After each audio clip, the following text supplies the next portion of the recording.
मेरे सम्मानीय सहयोगियों, नमस्कार। आपको स्मरण होगा कि अपने पिछले एपिसोड में मैंने निर्णय लेने का जो सूत्र है उसके बारे में थोड़ी सी चर्चा की थी। और वह सूत्र इस प्रकार से था कि हम कोई भी जब निर्णय लेते हैं तो उससे पहले हमारे दिमाग में एक विचार आता है। सवाल इस बात का नहीं है कि हमारा निर्णय कितना महत्वपूर्ण है, कितना बड़ा है, कितना छोटा है।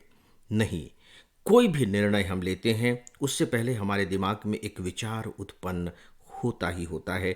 और मैंने आप सबसे अनुरोध किया था कि प्लीज़ आप इसे अपने अंदर देखें, इसका जायजा लें कि सच में आपके साथ ऐसा होता है या नहीं होता है। और मेरा पूरा विश्वास है, क्योंकि इसमें अविश्वास करने का कोई कारण ही नहीं है, कि यदि आपने ऐसा किया होगा तो आपको यह सच लगा होगा। विचार और विचार के बाद निर्णय और निर्णय के बाद कर्म। आज मैं आप सबसे बीच की जो कड़ी है निर्णय, इसके बारे में कुछ बातें करूंगा। निर्णय, सामान्य तौर पर जब हम डिसीजन लेने के बारे में सोचते हैं, आप भी सोच करके देखिए, तो हमें ऐसा ही लगता है कि हम अपने जीवन में कुछ ही निर्णय लेते हैं। जो बड़े बड़े निर्णय हैं, जिनका हमारे जीवन पर बहुत बड़ा प्रभाव पड़ा है, चाहे वह अच्छा प्रभाव हो या बुरा प्रभाव हो, उन्हें ही हम निर्णय मानते हैं। जो इस बीच में जो छोटी छोटी बातें होती रहती हैं, जो हर क्षण होती रहती हैं, जिनका संबंध निर्णय से ही होता है, क्योंकि हम छोटा सा भी काम बिना निर्णय के नहीं कर सकते, हम उनकी अनदेखी कर जाते हैं। बस आपको यहाँ थोड़ा सा इस बात का ध्यान रखना होगा, इस पर थोड़ा सा विश्वास करना होगा कि हमारा कोई भी कर्म बिना निर्णय के संभावित नहीं होता है, वो संभव हो ही नहीं सकता है। ऐसा मैं क्यों कह रहा हूँ?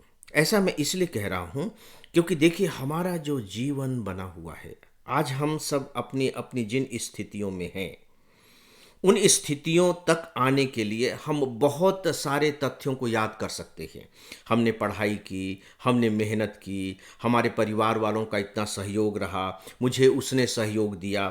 और हम अपनी असफलताओं के लिए भी बहुत से लोगों को जिम्मेदार ठहरा सकते हैं। बहुत से लोगों को, अपने घर परिवार के सदस्यों से लेकर के राजनीति तक को। वो बातें बिल्कुल अलग हैं, उन पर तो हमारा कोई नियंत्रण भी नहीं है। लेकिन एक बात पर तो हमारा नियंत्रण है, और वह है हमारे अपने निर्णय। क्योंकि निर्णय लेना तो हमारे अपने हाथ में है। तो दोस्तों, जब आप इस पर गंभीरता से विचार करेंगे, जी हाँ, मैं अंडरलाइन करना चाहूँगा, रेखांकित करना चाहूँगा गंभीरता शब्द को।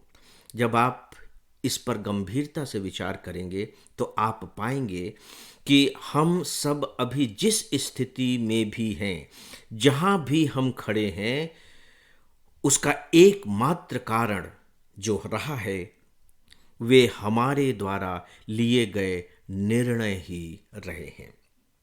हमने जैसे निर्णय लिए, वैसे हमने कर्म किए, और जैसे हम कर्म करते चले गए, वैसे हमको परिणाम मिलते चले गए। सूत्र के रूप में मैं इस बात को पूरे विश्वास के साथ कह सकता हूँ कि हमारा जो वर्तमान है, हमारा जो वर्तमान का जीवन है, वो अतीत में यानी कि पास्ट में हमारे द्वारा लिए गए निर्णयों का संकलन है। हमारे द्वारा अतीत में लिए गए निर्णयों का परिणाम है। इस पर आप विचार कीजिएगा। और यदि इस पर आपको थोड़ा सा भी विश्वास होता है, तो सीधी सी बात है कि इस पर अविश्वास करने का आपके पास कोई कारण ही नहीं बचेगा। कि यदि मेरे अभी का जीवन अतीत के निर्णयों की देन रहा है, तो सीधी सी बात है कि मेरे भविष्य का भी जो जीवन होगा, वह इस पर निर्भर करेगा कि अब मैं किस तरह के निर्णय लेता हूं। यह बहुत ही सिंपल सी बात है। यानी कि अब मैं जिस तरीके के निर्णय लूंगा, सीधी सी बात है कि मेरा जो भविष्य है वह उसी तरह का आकार लेता चला जाएगा। आप सोच कर देखिए कि किसी समय आपने यह निर्णय लिया कि मुझे डॉक्टर बनना है, इंजीनियर बनना है, बिजनेस करना है, दुकान खोलनी है। आपने निर्णय लिया, और आज आप उसी के अनुकूल बने हुए हैं। जिसने सोचा था मुझे डॉक्टर बनना है, अगर उसने उससे संबंधित कर्म अच्छे तरीके से किए तो वो डॉक्टर बन गया। जिसने जो सोचा वह बना बशर्ते कि उससे जुड़े हुए जो कर्म किए जाने चाहिए वह उसने किए। और इसके बारे में काफ़ी पहले हम लोग बहुत विस्तार से बातें कर चुके हैं। दोस्तों, जब हम इस निर्णय पर विश्वास कर लेते हैं तो सबसे बड़ी बात क्या होती है मालूम है? कि हमारा जो सारा जोर होता है, हमारा जो सारा ध्यान होता है, जो अटेंशन होता है, वो फिर हमारे निर्णयों पर होता है। हम सामान्य तौर पर निर्णय नहीं लेते, बहुत सोच समझकर हम निर्णय लेते हैं। चलिए हम एक दो बातें यहां देखते हैं और हम गीता से ही इसकी शुरुआत करते हैं। आप ये बताइए मुझे कि गीता में जिस समस्या की शुरुआत हुई है, उस समस्या की शुरुआत हुई कैसे है? आप बताइए, कैसे हुई है उस समस्या की शुरुआत? याद करने की कोशिश कीजिए। उस समस्या की शुरुआत इसी बात से हुई है ना कि अर्जुन कहता है कि मैं युद्ध नहीं करूंगा। विचार करके देखिए कि अगर अर्जुन ने यह निर्णय नहीं लिया होता कि मैं युद्ध नहीं करूंगा, तो भगवान श्री कृष्ण को अर्जुन को गीता का ज्ञान देने की जरूरत ही क्यों पड़ती? अर्जुन तो एक निर्णय लेकर के ही कुरुक्षेत्र के मैदान में आया था ना। और वो निर्णय क्या था? युद्ध करना है। तो ठीक है, आपने एक निर्णय ले लिया है कि युद्ध करना है, तो आप युद्ध कीजिए। लेकिन सडनली, अचानक वह अपने इस निर्णय को बदल देता है। और जब बदल देता है तो कृष्ण भौचक्के रह जाते हैं। हालांकि वो इसका इजहार नहीं करते, इसे प्रकट नहीं करते, लेकिन स्वाभाविक तौर पर वो बिल्कुल अचानक अचंभे में तो पड़ ही गए होंगे कि अर्जुन ये कह क्या रहा है। तो सारा संकट खड़ा कहाँ हुआ? किसकी वजह से हुआ? अर्जुन की वजह से हुआ। याद रखिए कि यहां कोई बाहरी शक्ति अर्जुन के इस निर्णय के लिए तनिक भी जिम्मेदार नहीं है। न तो शत्रु पक्ष ने इतनी जोर से हुंकार की कि अर्जुन डर गया हो, नहीं अर्जुन को कोई बीमारी हुई कि अचानक फीवर आ गया हो, या अचानक मूर्छा हो आ गई हो, ब्लड प्रेशर बढ़ गया हो। ऐसा तो कुछ नहीं हुआ था। तो फिर उसने यह निर्णय लिया कैसे? कारण चाहे जो भी हो निर्णय लेने के, हम उस पर नहीं जा रहे हैं। हम तो अभी निर्णय के महत्व को देख रहे हैं कि सच में हमारे जीवन में निर्णयों की कितनी बड़ी भूमिका होती है। आपने जिससे विवाह करने का फैसला किया, आपने उससे विवाह किया। मैं जानता हूं कि यदि आपकी उम्र 50-55 साल से ऊपर की होगी तो मेरे इस प्रश्न के उत्तर में आप कहेंगे कि नहीं नहीं, विवाह मैंने अपने अनुसार नहीं किया है, अपने माता पिता के अनुसार किया है, ये निर्णय उन लोगों का था। लेकिन हस्ताक्षर आपने किए थे। अगर आप नहीं चाहते तो विवाह नहीं हो सकता था। अंततः कुल मिलाकर यह कि हमें दो बातें माननी ही पड़ेंगी। हम अभी मान लेंगे, बहुत अच्छी बात है। आगे मान लेंगे तो भी बात तो अच्छी ही है, लेकिन देरी हो चुकी होगी। और वो ये कि हमारा जो जीवन है वह हमारे द्वारा लिए गए निर्णयों से ही बनता है। और दूसरी बात, अगर हमारे बिहाफ पर भी कोई निर्णय ले रहा है तो उसमें भी कहीं न कहीं हमारी स्वीकृति होती ही होती है, भले ही वह स्वीकृति दबाव में ही क्यों ना आपने दी हो। तो इस एपिसोड का जो मेरा मूल तथ्य है, जो सार है, जो आत्मा है, वो केवल यह है कि हम निर्णयों के महत्व को समझें। और ऐसा मैं इसलिए कह रहा हूं क्योंकि गीता में आगे कृष्ण ने जो भी अर्जुन को बताया है वो सिर्फ इसीलिए तो बताया है कि तुम अपने इस निर्णय को बदल दो। और फिर उन्होंने बहुत विस्तार के साथ निर्णयों के बारे में बातें की हैं कि हमें निर्णय कैसे लेने चाहिए।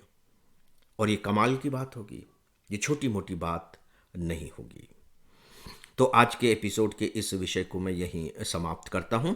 एक बात और है कि मैंने अब यह निर्णय लिया है कि मैं अंत में आप सबको कोई छोटा मोटा प्रसंग सुनाया करूंगा।